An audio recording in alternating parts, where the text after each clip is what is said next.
ከቁጥር 6 ጀምሮ አብረን እናነባለን። በጌታ ስም አነባለሁ። እኔስ የመረጥኩት ጾም ይህ አይደለምን?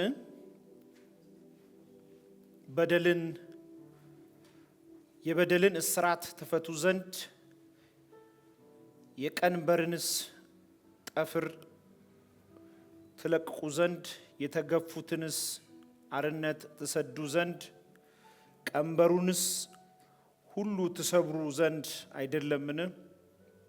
ቁጥር 7 እንጀራህንስ ለተራበ ትቆርስ ዘንድ ስደተኞቹን ድሆች ወደ ቤት ታገባ ዘንድ የተራቆተውንስ ብታይ ታለብስ ዘንድ ከስጋ ዘመድህ እንዳትሸሸግ አይደለምን?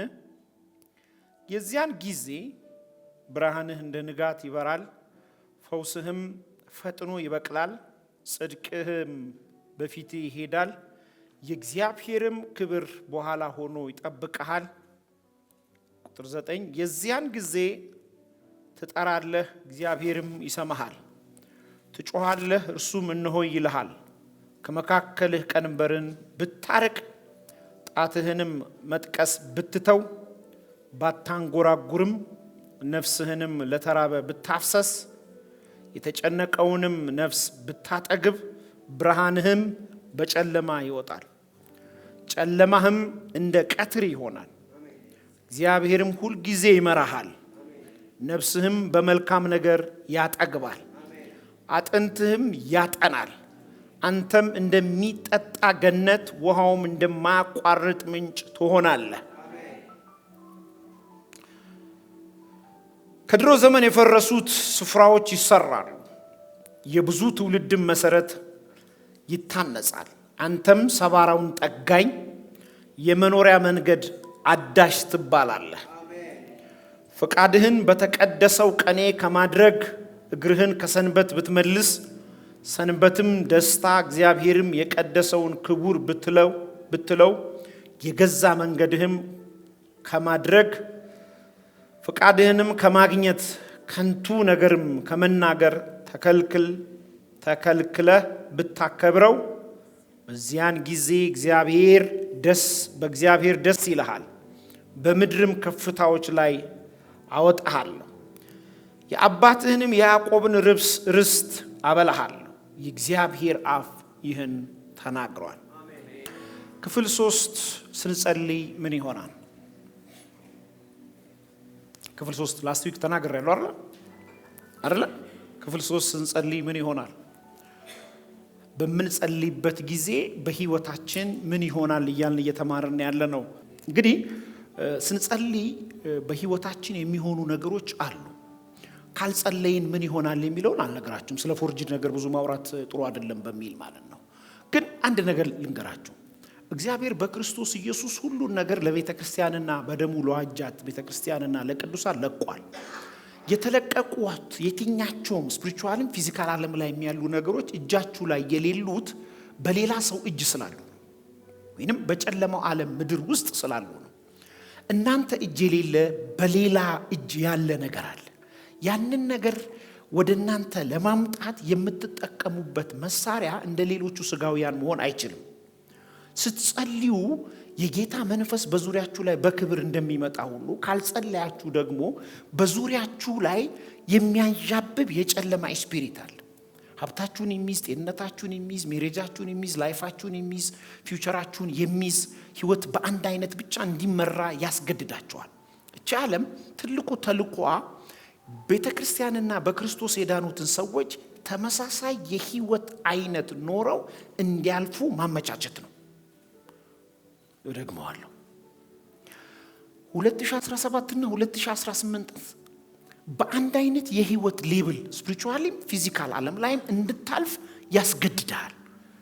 ታውቃላችሁ፣ አንዳንድ ሪሰርቾች ከጥቂት ዓመታት በኋላ ምድር ላይ ያለው ሪሶርስ በ5-6 ሰዎች ውስጥ እጅ እንዲገባ እየተሰራ ነው ያለው በሲስተም። ያ ዓላማው ምንድነው ካልከኝ፣ ፋይናንስ የሰዎችን አቅም የመግዛት አቅም አለ፣ የማንበርከክ አቅም አለ። ስለዚህ ዓለማት ተሰብስበው ብሬክስ ተመልከቱት። ብሬክስ ሰምታችኋል? ብሬክስ የሚባል ሀገራት ሰብስበው አንድ ሳንቲም ፈጥረው አንድ ኢኮኖሚ ለማምጣት ይፈልጋሉ። ዶላር ደግሞ ልክ እንደዚሁ። ስለዚህ ዓለማት ይህንን ሁሉ የሚሰሩት ምንድን ነው ካልከኝ የእግዚአብሔር አጀንዳ በክርስቶስ ኢየሱስ የተጀመረው አጀንዳ ወንጌል በመንፈስም በፋይናንስም ብሬክ ስሩ አግኝቶ በርካቶችን እንዳያድን ስትሪንግስ እንዳይኖረው ማዳከም ነው። ይህን በደንብ እንድትይዙ ያስፈልጋል። እነዚህን ጠንካራ የሆኑትን ነገር ሰብሮ ማለፍ የሚችል ሰው ማን ነው ብለህ ከጠየቅከኝ የሚጸልይ ሰው ነው። አሁን ትልቅ ነገር ነው ያወራሁት አይደል? በራሳችሁ በጓዳችሁ በቤታችሁ የሚያስገድድ አንድ ላይፍ አለ። አንድ አይነት ህይወት እንድትኖር የሚያደርግ ያንን ህይወት ሰብረ መውጣት የምትችለው ስትጸልይ ብቻ። እየለቀቀ ይሄዳል። ግፈኞች ይናጠቃሉ ይላል። ሃሌሉያ። ስለዚህ በህይወት ዘመን የምትዋጋው ነገር ከሌለ የምታገኘው ነገር የለም። የምትቀበለው ነገር ሁሉ በይሉንታ አይሰጥህም፣ በመዋጋት ነው። ማንም ላንተ አይራራም። ዓለም ላንተ ጨካኝ ናት። በክርስቶስ ኢየሱስ ለአንዴና ለመጨረሻ ጊዜ ተጣልተናል። የሳቀልን ሁሉ ወዳጃችን አይደለም። የኛ ውድቀት የኛ ማጣት ስኬታቸው የሚሆኑ ስንት ነገሮች አሉ መሰላችሁ? ይህን ስነግራችሁ በታላቅ ክብር ነው። ባንቺ እንባ እንዲቀድቶ አጠራቅሞ በመጠጣት የሚረካ የጨለማ ምክር አለ። ባንቺ ደስታ እግዚአብሔር ደስ እንደሚለው ሁሉ ስለዚህ በህይወት ዘመንሽ የምትዋጊው ከሌለ የምታገኘው የለም። ከዛስ የተፈቀደልሽን ብቻ ትኖሪያለሽ።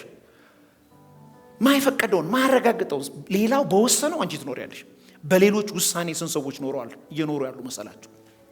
የሌሎችን ውሳኔ አክሴፕት አድርገው እየኖሩ ያሉ ሰዎች ብዙ ሰዎች አሉ። በሆነ ስር ተቀምጠው በቃ ይሁን ብለው ቀን ይመጣል ቀን አይመጣም። ቀን የምታመጪው አንቺ ነሽ። ትጸልያለሽ፣ ጨለማው ይሄዳል። እስካልበራልህ ድረስ በብርሃን ውስጥ ሀብት መቀበል አትችልም። ለዚህ ነው ዳንኤል ሲናገር 40 ቀን የጸለይኩት። የመጀመሪያ ቀን ጸሎት እኮ ይዤው መጥቼ ነበር አለ። የፋርስ ንጉሥ አለ ተቋቋመኝ አለ። አሁንም እንኳን ይዤ መጣሁት ድምጹን ይዤ መጣሁት አለው። ሚካኤል ሲመጣልኝ ነው አለ እና ላጥ ብዬ ነው ተመልሼ እሄዳለሁ አለ። ወዳንተ የሚመጣው ነገር ሁሉ የሚመጣው ቁጭ ብለህ አይደለም። በአክሽን ፊልም አይመጣም ይልሃል አንተ ነህ። በዛ ሀበሻ ተቀጣጣይ እያየ አይመጣም። የምትዋጋው ነገር ከሌለ የምትቀበለው ነገር የለም። በህይወትህ አሁንም እጅ ላይ ያለው የትኛውም ነገር እግር ጥሎት አልመጣም። በአንድ ወቅት የጸለይከው ነው። ነገ የምታገኘው ነገር የሚወሰነው በዛሬ ውሳኔ ነው።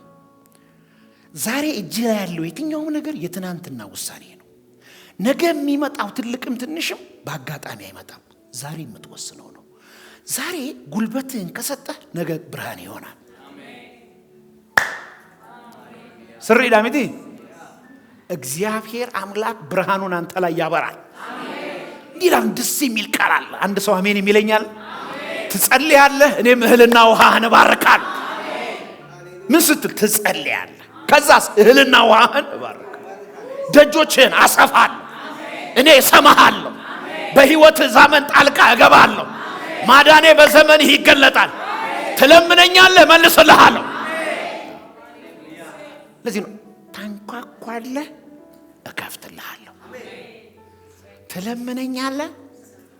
መቀበያ መንገዱ ሁሉ መለመን መጠየቅ ነው። በነገራችን ላይ እኔ በጣም ለማኝ ነኝ፣ ግን ሰው ለምኜ አላውቅም። የሰው ለማኝ አይደለሁም። እንዴት ፍርፍር ብዬ እንደምለምን ብታይ በጣም ዝርክርክ ነው የምለው። ዝርክርክ 4 በ4 እግዚአብሔርን መለመን ያቆመ ሰው መቀበል ያቆመ ሰው። አንዳንድ ጊዜ ትልልቅ ነገርን ለምነውና ትንንሹን ነገር ለማምጣት እንሄዳለን። አባት እኮ ለትልቅም ለትንሽም ይሰራል።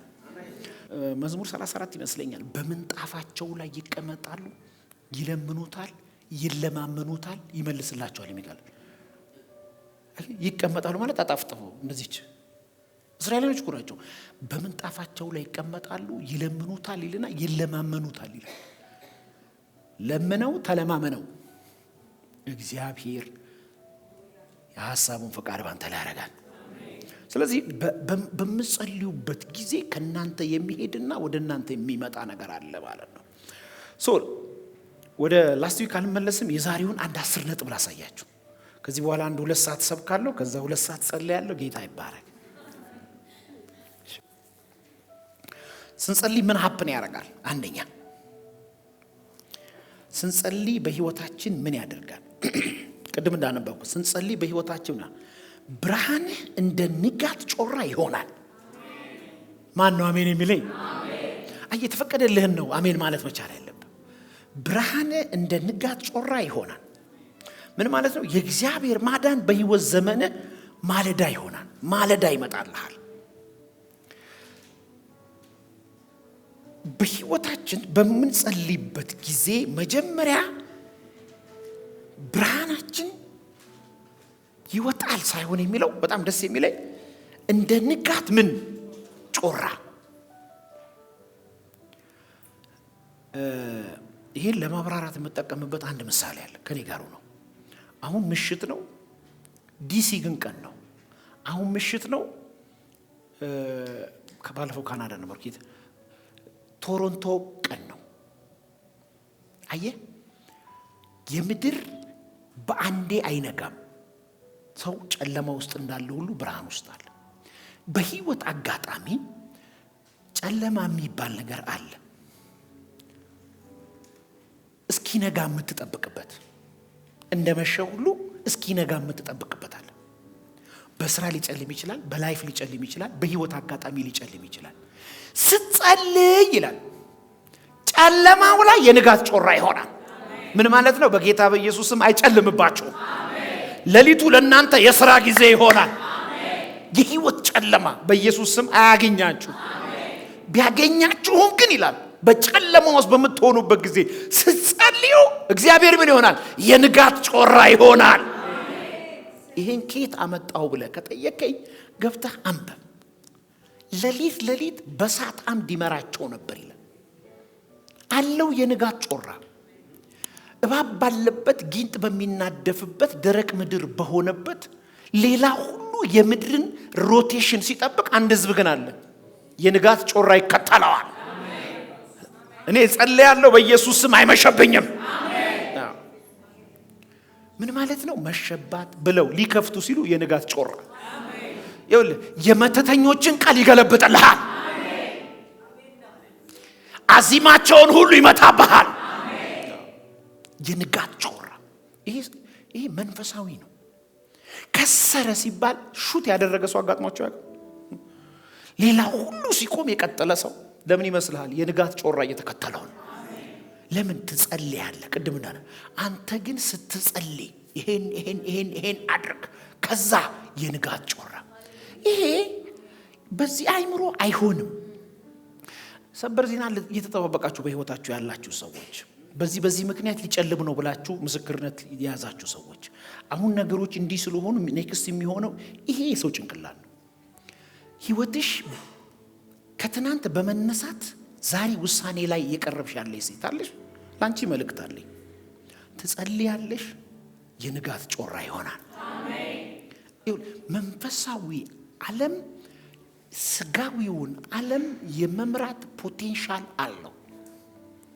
ነገሮችን መቀየር የሚችለው በመንፈሳዊ ዓለም የሚኖራችሁ የእምነት ልክ ነው።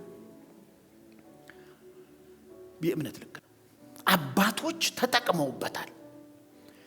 የምድርን ሮቴሽን ከንቱ አድርገውታል። በምን አይነት ስም? አምላካቸው ፊት ሲንበረከኩ የንጋት ጮራ። ታምኛለሽ? ቀኝ እጃችሁን ከፍ አድርጉ። ከኔ ጋር ይችን ጸሎት ጸሉ። ዛሬ እየጸለይን ነው የምንሄደው። ምንድነው ውጤት እየጠበቃችሁ ያላችሁት? በጌታ በኢየሱስ ስም ጸልያለሁ። ከኔ ጋር ተስማሙና ጸልዩ። በጌታ በኢየሱስ ስም የንጋት ጮራ ይሆን። የማለዳ ሰዓት ይምጣላችሁ። በዚህ ምሽት ለአንድ ሰው ማለዳ ይሆን። የሆነ ሰው ከምስክርነቱ ጋር ይገናኝ። እግዚአብሔር ምሽት በሚባል ለኔ ንጋት አደረገው በሉ። ሆኗል። እኔ አምናለሁ በኢየሱስ ስም ሆኗል። ሁለተኛ ስንጸልይ ምን ይሆናል? ፈውስህ ፈጥኖ ይደርሳል። ፈውስህ ፈጥኖ ስትጸልይ ፈውስህ ፈጥኖ ይደርሳል። ምን ማለት ነው? ፈውስ ፕሮሰስ አለው። ፈውስ ፕሮሰስ አለው። ፈውስ ፕሮሰስ አለው። አንዳንድ ፈውሶች በፕሮሰስ ውስጥ ነው የሚያልፉት። ፈጥኖ ይደርሳል ይላል። እኔ እንደ እግዚአብሔር ቃል ደፋር አይቼ አላቅም። ማንም ሊደፍረው የማይችለው ጉዳይ ደፍሮ መናገር የሚችለው የእግዚአብሔር ቃል ብቻ ነው። ፈውስ ፈጥኖ ይደርሳል ምን ማለት ነው? በጌታዬን በደንብ ስሙኝ። ለብዙ ሰዎች መልእክት ስለሆነ ነው። በልብ ስብራት የተጎዱ ሰዎች በአንድ ቀን አይድኑም። ፈውሳቸው ፕሮሰስ አለው። ለምን? በአንድ ቀን ስላልተሰበሩ፣ በአንድ ቀን ቅስማቸው ስላልወደቀ፣ ስሜታቸው፣ መንፈሳቸው፣ ነፍሳቸው፣ ስጋቸው በአንድ ቀን ስላልተጎዳ በአንድ ቀን አይድንም። ስትጸልይ ግን የሚል ቃል አለ። ሲጸልይልህ አይደለም ያለው፣ ስትጸልይ ግን ፈውስ ፈጥኖ ይደርሳል ይላል።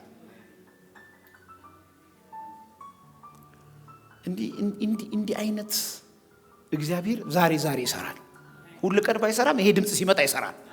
የሚያምን ሰው አለ? በጌታ በኢየሱስ ስም ነፍሳችሁ፣ ስጋችሁ፣ መንፈሳችሁ ረጅም ዘመን ያዘነባችሁ ሰዎች ዛሬ በኢየሱስ ስም ይፈወሳል። ስብራት ኢትስ ፓወርፉል። በፕሮሰስ ነው ሰዎች የሚሰበሩት። ችለው ነው ከዛ የሚያቀታቸው። በእያንዳንዱ ሰው ልብ ውስጥ ጥልቅ ቁስል አለ፣ ማንም ሊያየው የማይችል።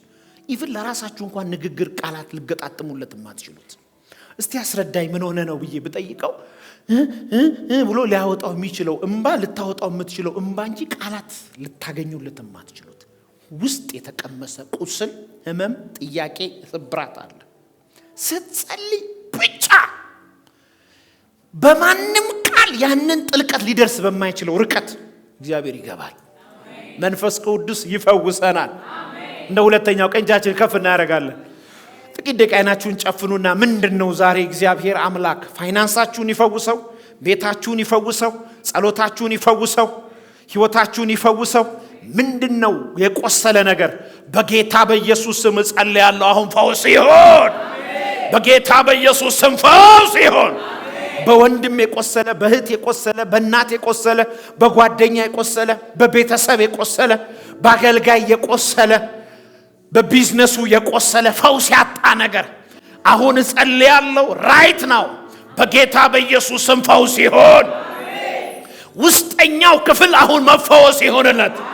የመንፈስ ቅዱስ ፈውስ በዛ ውስጥ ይግባ። ለአንድ ሰው ይሄ ፈውስ በኢየሱስ ስም ሆነ። ሶስተኛ ስንጸልይ ምን ይሆናል? ስንጸልይ ምን ይሆናል? ጽድቅህ ቀድሞ ይሄዳል ይላል። ጽድቅህ ቀድሞ ይሄዳል ይላል። ምን ጽድቅህ ምን ይላል? ቀድሞ ይሄዳል። ይኸውልህ እግዚአብሔር ቤተሰቦች፣ ማንም ሰው ቢጠብቅህ ወይ ከፊት ነው የሚጠብቅህ፣ ወይ ከኋላ ነው የሚጠብቅህ፣ ወይ ከጎን ነው የሚጠብቅህ። እደግመዋለሁ። የፈለገ ባለስልጣን ሆን፣ የተመደበልህ ሴኩሪቲ ወይ ከፊት ለፊት እየሄደ ነው የሚጠብቅህ፣ ወይ ከኋላ ከሚመጣ እያየን የሚጠብቅህ፣ ወይ ከጎን ነው የሚጠብቅህ። ከፊትም ከጎንም ከኋላም ከዙሪያ መሆን አይችልም። ስትጸልይ ግን እግዚአብሔር ብቻ ነው ከፊትም ከጎንም ከኋላም የሚሆን። አሜን ነው። እግዚአብሔር ብቻ። ጽድቅህ ከፊትም ይሆናል፣ ከጎንም ይሆናል፣ ከኋላም ይሆናል። ምን ስትል? ስትጸልይ።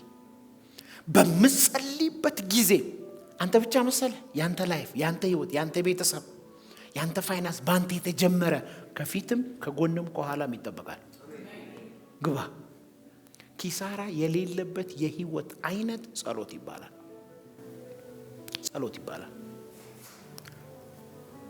በምትጸልይበት ጊዜ ከፊትም ከኋላ። ለዚህ መጽሐፍ ቅዱስ ሲናገር ስትጸልይ አለ። እኔ አይደለም የሚለው እስካሁን በነገራችን ላይ ያወራሁት ያለሁት ኢሳይያስ 58 እስከ 14 ያለው እዛ መጽሐፍ ነው።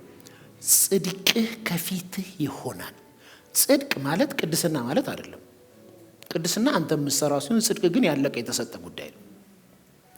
የጸደቀ ሰው ብቻ አሜን ይበለኝ።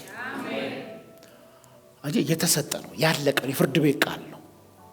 ጻድቅ ናችሁ ነው የተባለው፣ በክርስቶስ የተቆጠረልን ነው። ስለዚህ ጽድቅ ሲባል ክራይስት ነው። ከፊትህ ከጎንህ ከኋላ ይሆናል። ምን ስትል? ስንጸልይ በህይወት አጋጣሚ ልታረፍድ የማይገባበት ትልቁ ቦታ ጸሎት ይባላል። ልትደክምበት የማይገባበት የህይወት ክፍል ጸሎት ይባላል። ለምን? ጽድቅ ከፊት ስለሚወጣ፣ ከጎን ስለሚመጣ፣ ከኋላ ስለሚከተል። አሜን ነው።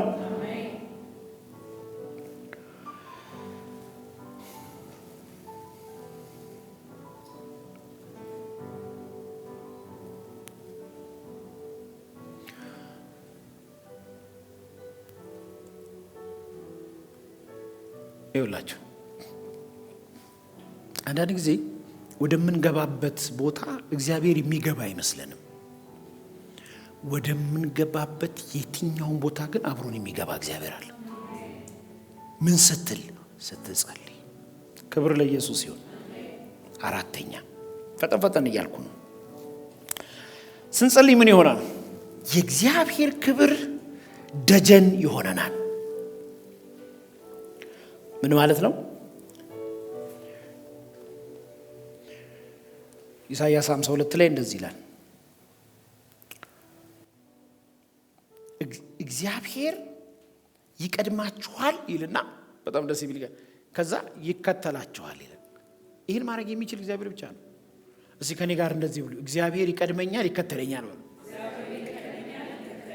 ይሄን የሚሆነው ለምንድን ነው? ፍሬያማ የምንሆነው ይቀድመናል ይከተለናል። ለምንድን ነው ለውጥ የምናመጣው? ይቀድመናል ይከተለናል።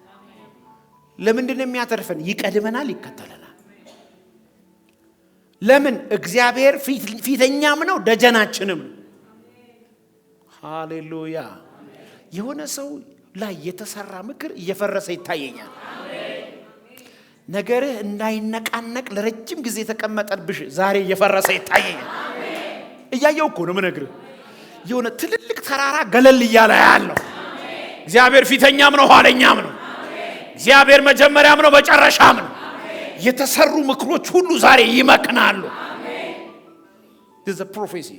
ይሄ ትንቢታዊ ቃል ነው። እሺም ነገራችሁ አምላክሽ እግዚአብሔር ከፊት ለፊትሽ ያልፋል። ትልቅ ሰው ያልፋል አልወጣኝም። የተባበሩት መንግስታት ያልፋል አላልኩም። እግዚአብሔር ይለፍልህ። እግዚአብሔር ይከተልህ። እግዚአብሔር ሰባሪው ከፊትህ ይውጣ። እግዚአብሔር ሰባሪው ከፊትህ ይሄድ። እንግዲያውስ እንዲህ ብዬ ለአንድ ሰው ልተንብይ፣ እስኪታወቅባችሁ ድረስ እግዚአብሔር ከፊታችሁ ይውጣ። የሆነ ሰውማ የረዳት ነው ይባልልሽ። ማን ካንተ ጋር እንዳለ ያሳብቅብህ። አንዳንድ ህይወት እኮ ያሳብቃል። እግዚአብሔር ከፊትህ እንዳለ ይታወቅብህ። ሰባሪው ከፊትህ እንዳለፈ ይታይ። ይሄ ሰክሰስ፣ ይሄ ዲሊቨራንስ፣ ይሄ ሂሊንግ የእግዚአብሔር ነው እስኪባል ድረስ። አንድ ጊዜ በጣም ደስ የሚለኝ ቃል አለ። ብዙ ታምራት የተደረገው በግብፃውያን ላይ፣ ግብፃውያን ግን በመጨረሻ መሰከሩ እንደዚህ የሚል እቺኛዋ አሉ የእግዚአብሔር ጣት ናት። እንደዛ ይሁንልህ። ከኔ ጋር የሚስማማ ሀርካን በጌታ በኢየሱስ ስም ይሄን ትንቢት በእናንተ ላይ አጸናለሁ። እስኪታወቅ ድረስ ይሄ ወር፣ ይሄ ሳምንት፣ ይሄ ቀን የአምላክ እጅ ይቅደማችሁ፣ የአምላክ ጣት ይቅደማችሁ። ትጸልያላችሁ፣ ከፊታችሁ ይውጣ። አሜን ነው። ክብር ለጌታ ይሁን።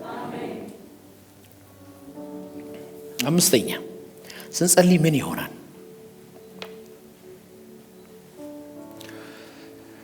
መለኮታዊ ጣልቃ ገብነት። ቴንክ ዩ። መለኮታዊ ጣልቃ ገብነት። መለኮታዊ ጣልቃ ገብነት ይሆናል። በምንጸልይበት ጊዜ ምን ይሆናል? መለኮታዊ ጣልቃ ገብነት። በመለኮታዊ ጣልቃ ገብነት ህይወታችሁ ይሞላል። አስተካክሏት። አንዳንዴ ሳይሆን በመለኮታዊ ጣልቃ ገብነት ላይፋችሁ ይሞላል። አይ ነው እግዚአብሔር አንዳንድ ጊዜ እየገባ ባይራራልንና በመለኮታዊ ጣልቃ ገብነት ህይወታችን እዚህ ባይደርስ ከባድ ነው። ግን ከሱ አሰራር የተለየ የሚሆነው ምንድነው? በምትጸልዩበት ጊዜ ህይወታችሁ፣ ኑሯችሁ፣ አገልግሎታችሁ በአንድ ነገር ይሞላል፣ በመለኮታዊ ጣልቃ ገብነት። ሰይጣን የማይችለው ሌቭል ማለት እዚህ ውስጥ ነው። የተሞላን ሰው መሙላት አትችልም። የተገኘን ሰው ማግኘት አትችልም። የተሻገረን ሰው ማሻገር አትችልም። ህይወት በመለኮታዊ ጣልቃ ገብነት እንዲሞላ ልትከተለው የሚገባ መንገድ ጸሎት ይባላል። ጸሎት ይባላል።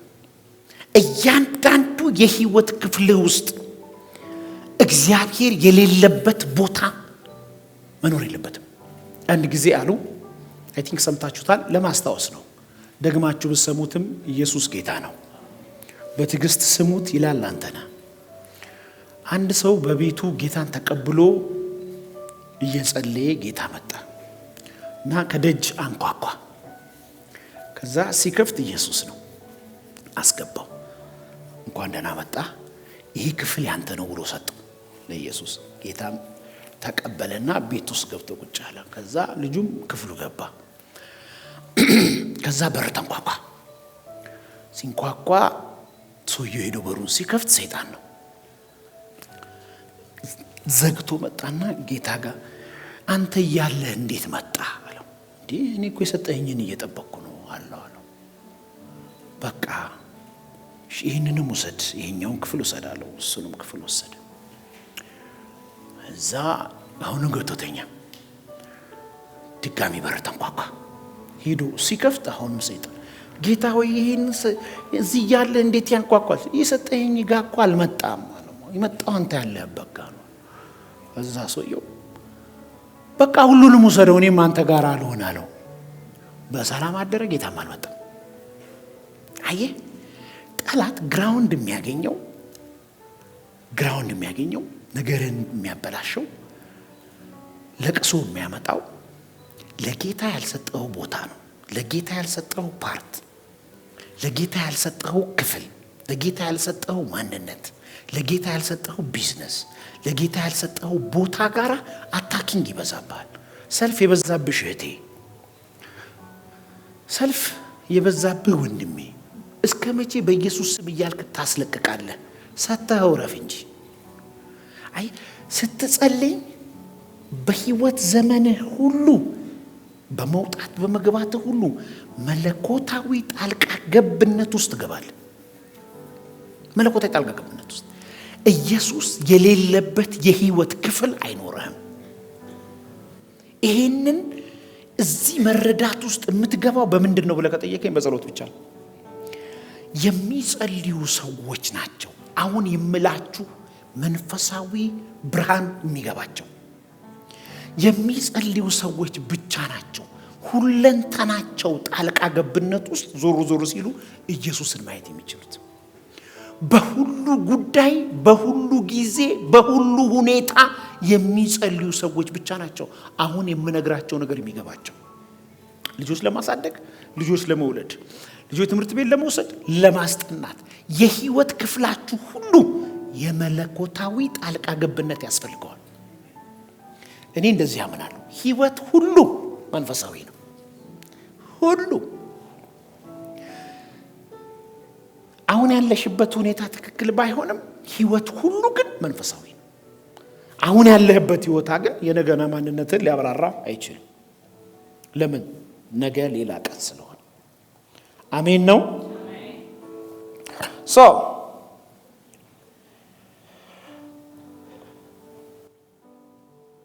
መዝሙር 34 ቁጥር 4 እግዚአብሔርን ፈለኩት መለሰልኝም ይልና ከመከራዬ ሁሉ የሚል ቃል አለ።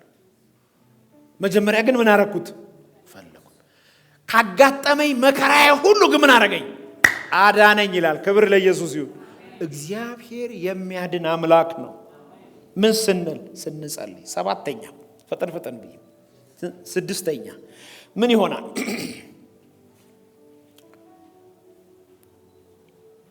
ፀሐይ ባቃጠለው ምድር ፍላጎትህን ያዘጋጃል። ስንጸልይ ምን ይሆናል? ፀሐይ ባቃጠለው ምድር፣ መጽሐፍ ቅዱስ ነው የሚለው። ፀሐይ ባቃጠለው ምድር ፍላጎትህን ያዘጋጃል።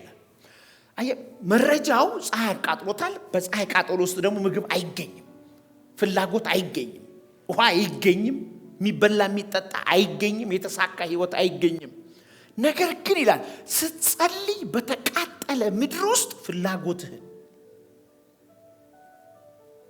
እያንዳንዱ አባት ለልጁ ፍላጎቱን ለማድረግ እንዴት እንደሚያስብ ልነግራችሁ አልችልም። ብዙ ቤተሰቦች እንቅልፍ የሚያጡት ለልጆቻቸው ፍላጎታቸውን ለማሟላት ነው።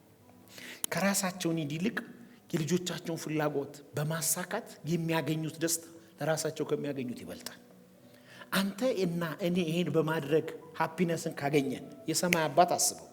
ግን ስትጸልይ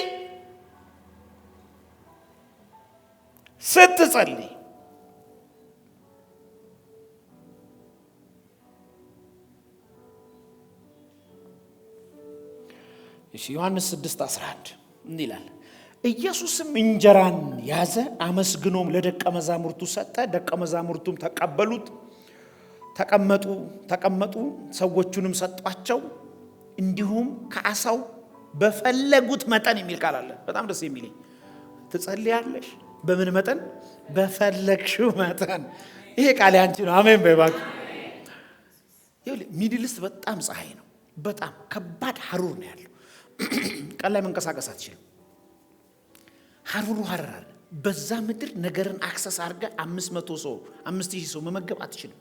በጣም ከባድ።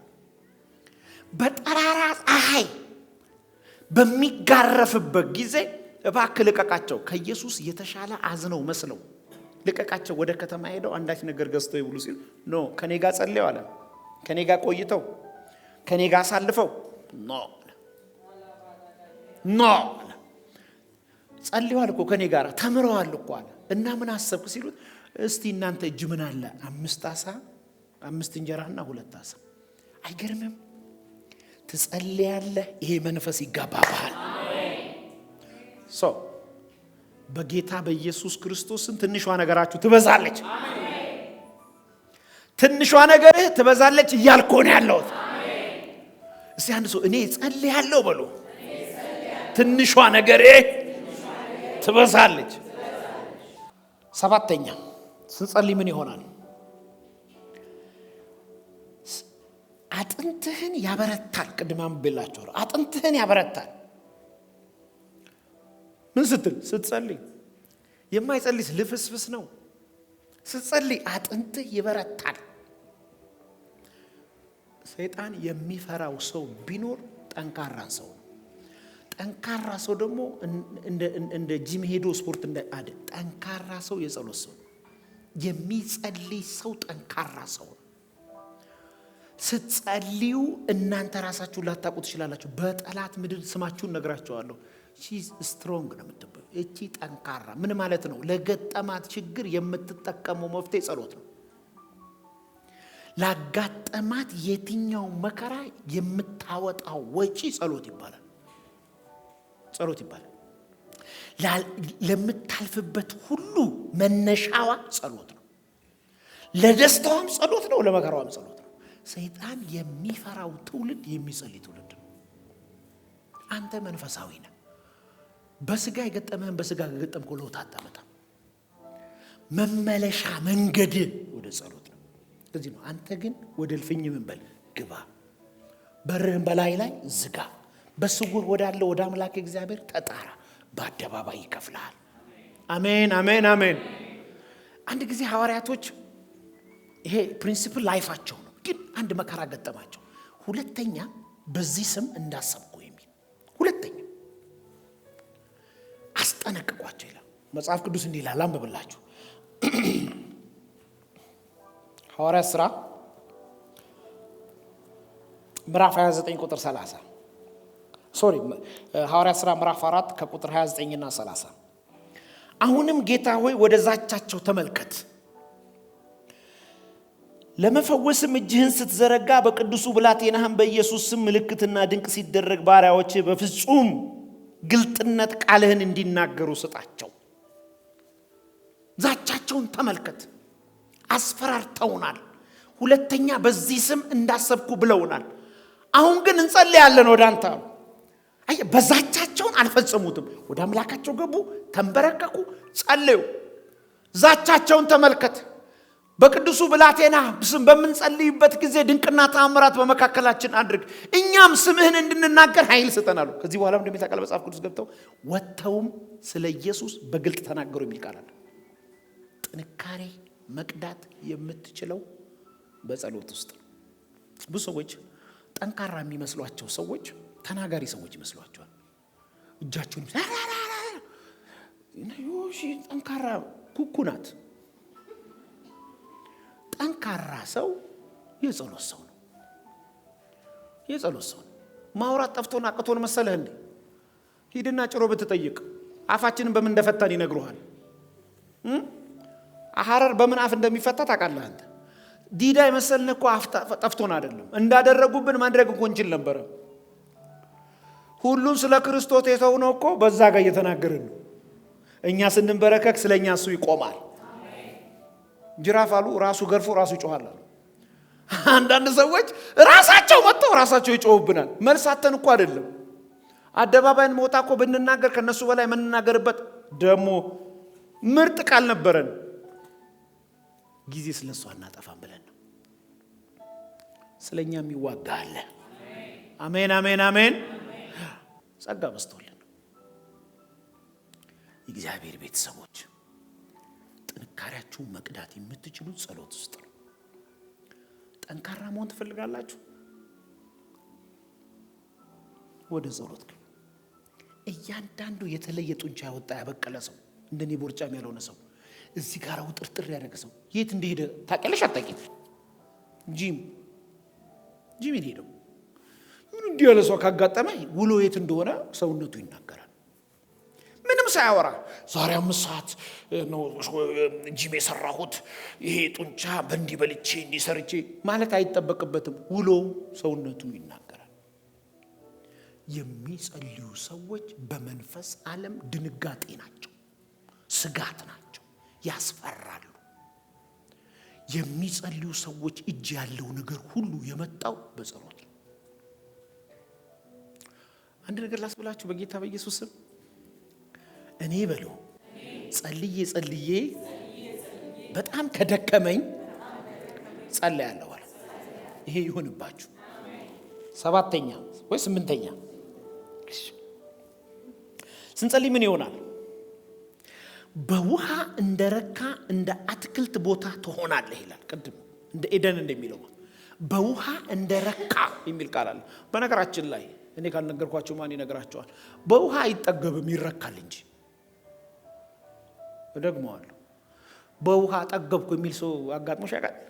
ውሃ እስቲ ጠጣና ጥገብ፣ መቀመጥ አትችልም። ይጨንቃል። ራስን ሁሉ የሚያምህ በውሃ የጠገበ ሰው። እኔ በውሃ ጠግቤ ስለማቅ ነው። ወታደር ቢድሮ አገኘው ብዬ ጠየቁ። በቃ ተነፍቶ ምን ላድርግ ማሰብ አቃተኝ። በውሃ ይረካል እንጂ አይጠገብም። ረካው የሚለው መጽሐፍ። ለዚህ መጽሐፍ ቅዱስ ሲናገር ዮሐንስ 4 ላይ ላንብብላችሁ። እንዲህ ይላል። ዮሐንስ 4:14 እኔ ከምሰጠው ውሃ የሚጠጣ ሁሉ ለዘላለም አይጠማም። ለምን? ይረካል። እኔ የህይወት ምንጭ ነኝ፣ እርካታ ነኝ። በጌታ በኢየሱስ እግዚአብሔር ቤተሰቦች በጣም ስለምወዳችሁ ይሁላችሁ። ያረካ ሰው ምንም ቢያገኝ አይረካም። ያረካ ሰው ምንም ቢያገኝ አይረካም። ሀብት አያረካው፣ ጤንነት አያረካው፣ ቪላ ቤት አያረካው። እስኪያገኘው ነው እንጂ ካገኘው በኋላ አያረካም። ገንዘብ አያረካውም። እስኪያገኘው ነው፣ ካገኘው በኋላ አያረካም። አሜሪካ ብትወስዱት እቺ ገሃነም የምታክል በሁለት አይረካም። ምንም ውስጥ እስኪያገኘው አይረካም። ስትጸልይ ግን ይላል መጽሐፍ ቅዱስ የመጀመሪያ የምሰጥ ማንም ሰው ጋር የሌለ እርካታ ነው አለ። ይሄ አንድ ሰው ላይ ይሆን? ማን ነው በደንብ አሜን የሚለኝ? በጣም ጴንጤ ከሰዎች በምን እንደሚለይ ታውቃል? ሳትስፋይድ ያደረገ የረካ በሞላ ጎደለ። አንዳንድ ሰው እኮ ታውቃላችሁ፣ እናንተ ታውቁታላችሁ። ምን መንጋራ ስቆ ሳይጨርስ ያለቅሳል፣ አልቅሶ ሳይጨርስ ይስቃል ብሎ በደቂቃው የሚላል ያለውን ብቆጥር መኪኖች አሉት፣ ቤት አሉ፣ እርካታ የለም። እርካታ እዚህ ምድር ላይ ባለ ነገር ውስጥ ክፍተትን መዝጋት አትችልም። መስሎ ነው ዛሬ እኔ ይሄ ሸሚዜ ተቆርጦ እንደዚህ ሳረገው የተቀደደ እንትን ብሎ አስፈትቸው አስገልብጬ አርጌው አውቃለሁ። ዛሬ 70-80 ሸሚዝ ሊኖረኝ ይችላል፣ ላላቀው ይችላል። እዛ ውስጥ አይደለም እርካታ። ስትጸልይ የሚሰጥ እርካታ ምድር ላይ የለም።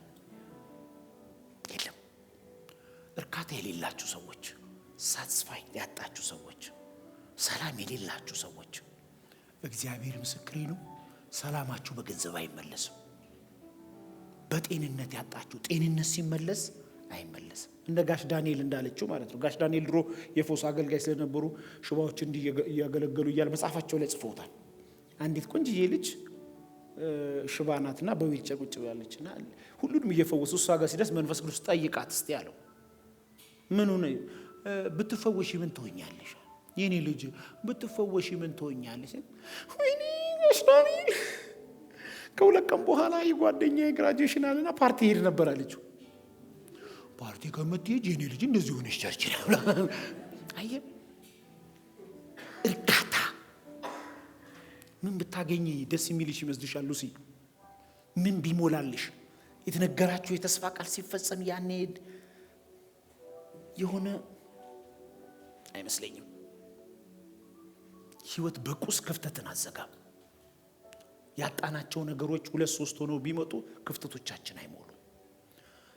የተጋንባቸው ትጋቶች በቅለው ብንሰበስባቸውና በጎተራ ብናረጋቸው ዋጋ የለው። ነፍሴ ሆይ በመልካም ጊዜ ሰበሰብኩትን ከጎተራዬ ቢጠጪ አልኳት። አንተ ሰነፍ ዛሬ ምሽት አለው ነፍስህን ካንተ የሚወስዱ አለቆች ይመጣሉ አለ። ክፍተትሽ የሚዘጋው በጸሎት ነው። ችግሩ ሳይነሳ ተንበርከሽ ስትነሽ አንቺ እኮ ተነስተሻል። ችግሩ እዛው ነው፣ አንቺ ግን ደረትሽን ከፍተሽ። ሴትዮዋ ምን ሆናለች? ነገሩ እኮ እንዲሆኑ ክፍተት የሚዘጋላ የደስታ ምንጭ አለ።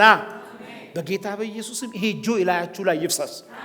ማን ነው በደንብ አሜን የሚለኝ? አንዳንድ ሰክሰስ በዚህ ውስጥ ነው የምታገኙት።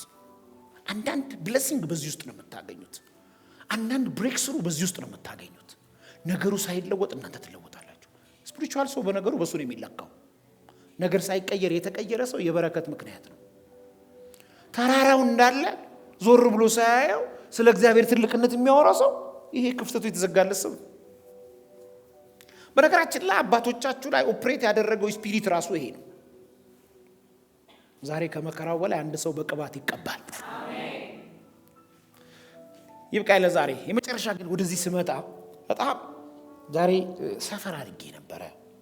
ምንድነው ሰፈር ያደረከው ብላችሁ እንድትጠይቁኝ እፈልጋለሁ።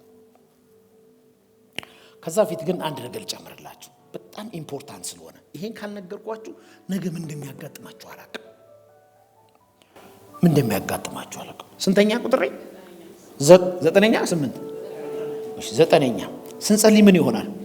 ተሐድሶን ያደርጋል። ይሄንን በራሴ ምሳሌ ነው የምነግራችሁ። በደም ስሙኝ። ስትጸልዩ የመጀመሪያ የሚሆነው ሪስቶሬሽን ነው ወይም ተሐድሶ። ምን አይነት ተሐድሶ? በጌታ ፍቅር ይስሙኝ።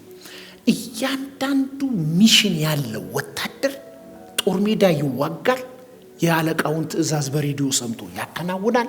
ትእዛዙን ሲጨርስ ወደ ቤቱ አይሄድም፣ ወደ ካምፕ ነው የሚመጣው። ካምፕ ሲመጣ በሬዲዮ የሰማውን አለቃውን ያገኛል፣ ሻወር ይወስዳል፣ የበሰለ ምግብ ይበላል፣ ሪስቶር ያደርጋል። በህይወት አጋጣሚያችሁ ሁሉ ትነግዳላችሁ፣ ታገለግላላችሁ፣ ትሮጣላችሁ። ተመለሱ ሪስቶሬሽን ቦታ የት? ጸሎት። ይኸውልህ ዝም ብሎ የሚዞር አገልጋይ ውሃ ምላ ውሃ ቅዱስ ነው። ብርክክ በሉ። ነገሮች የሚቃኑት በመንበርከክ ውስጥ ነው። የወታደር ኃይሉ ጥይቱ የሚስተካከለው ሬንጀሩን የሚቀይረው ገላውን የሚታጠበው ካምፕ ከሆነ ያንተም ኃይል ቦታ ጸሎት ይባላል። አሜን። ጨርሻለሁ። የመጨረሻ አንደኛ ሳሙኤል ምዕራፍ 30 ቁጥር 6 ይኸውልህ ቁጥር 6 በጣም ነው የሚደንቀኝ። ጽግላግ ተመታለች። 200-400 ሰዎች ተማርከዋል። ዳዊት የሚመራቸው ሰዎች ዳዊትን ሊወግሩ ተመጣ። ከጦር ሜዳን የመጡት ነው ሰዎች። ማረፊያቸው ቦታ ላይ ናቸው። የሚፈልጉት የለም። ዳዊት የተጠቀመበት ታክቲክ ይገርመኛል። የአብያታር ልጅ ጠራው። እስቲ ኡሪምና ቱሪም ነው አምጣልኝ አለው። ኡሪምና ቱሪም ወደሱ መጣ። የእግዚአብሔርን ፊት ፈለገ የሚል ቃል አለ። የጌታ ድምጽ ደግሞ ምን ቢለው ጥሩ ነው? ፈለከኝ አለው። በመከራ ሰዓት ጠራኸኝ አለው። እመልስልሃለሁ እንዲህ የሚል ቃል አለ። እግዚአብሔርን ፈለኩት ይልና በነጎድጓድ መጣ የሚል ቃል አለ። ከዛ ደስ የሚል ቀጥሎ ቃል መብረቅ አደረገባቸው የሚል ቃል አለ። አንተ ስለ መብረቅ ተጽፎልሃል። እንደዚህ በኢየሱስ ስም በጠላቶች ላይ ይምጣ። የመጨረሻ ስንተኛ? ይሄ የኔ ቃል ነው። ስንጸልይ ምን ይሆናል? ልባችሁን ይቀይረዋል፣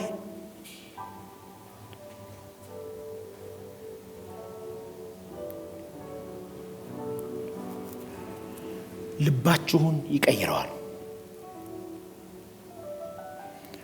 ምን ማለት ነው ልብ መቀየር ማለት? ጠዋት ከእንቅልፌ ስነሳ ከልጆቼ ጋር በስልክ አወራው እና በቪዲዮ አወራው። ልነግራችሁ ከምችለው በላይ ናፈቁኝ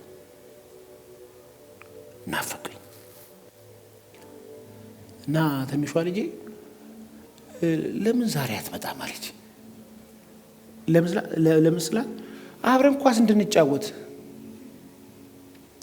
አየህ አሁን ብድግ ብለህ መሄድ ትችላለህ በሷ። ወዲያው ኢሚዲየትሊ በዛ ውስጥ እግዚአብሔር ድምፅ አመጣልኝ። ይሄ ይቻላል እንዴ ያለኝ። አይቻልም፣ ለሰውም አይቻል፣ እግዚአብሔር ይቻላል። ይኸውልህ እግዚአብሔር ዛሬ ይህን ብዬ ነው ለአንድ ሰው መጸልየው። በማትጠብቁት ሁኔታ ወደ ህይወታችሁ ይመጣል። እንዴት ብለህ ከጠየቀኝ አንደኛ ነገሥት ላይ እንዲህ የሚል ቃል አለ። ኤልያስ ላይም የጌታ መንፈስ መጣ እና አክዓብን ቀደመው ይላል። በምን ሱፐርናቹራል የሆነ ነገር። እኔ ልባችሁ ይቀየር ያልኩበት ዋነኛው ምክንያት ሱፐርናቹራል ኃይል መጠቀም መለማመድ አለብን። ይሄ ለጥቅስ አይደለም የተጻፈው። ለምሳሌ ዮሴፍ ከእስር ቤት አስቸኩሉት ጠቅላይ ሚኒስትር አረጉት የሚለው ቃል የጠቅላይ ሚኒስትሩን ጉዞ ስለማቀው ማመን ይከብዳል፣ ግን ይቻላል። ልባችሁ ይቀየር። እንዴት እንደሆነ አላቅም፣ እግዚአብሔር መንገድ ያዘጋጅልሃል። የሰዎችን ህይወት በመቀየር የማይታማ ትንሹን ትልቅ በማድረግ ቴስቲሞኒ ያለው ሰው መክኖበት የማያቅ የድሃ አደግ አባት የምስኪኖች ወዳጅ ባዶ ነው ሲባል የሚሞላ ውሃውን ወደ ወይን ጠጅ የቀየረ እሱ ካልደከመ የኔ ልብ በኢየሱስም ይቀየራል። ይህን አገልግሎት ለመደገፍ ከስር ባስቀምጥነው የባንክ አካውንት እንድትጠቀሙና የወንጌልን ስራ አብራችሁን እንድትሰሩ እያልን ዩቲዩብ ቻናላችንን ሰብስክራይብ በማድረግ ፌስቡክ፣ ኢንስታግራም እና ቲክቶክ አካውንታችንን ፎሎ በማድረግ የጌታን ስራ እንድትደግፉ ጥሪ እናቀርብላችኋለን። ለበለጠ መረጃ በእነዚህ ስልኮች ተጠቅመው ይደውሉ። ተባረኩ።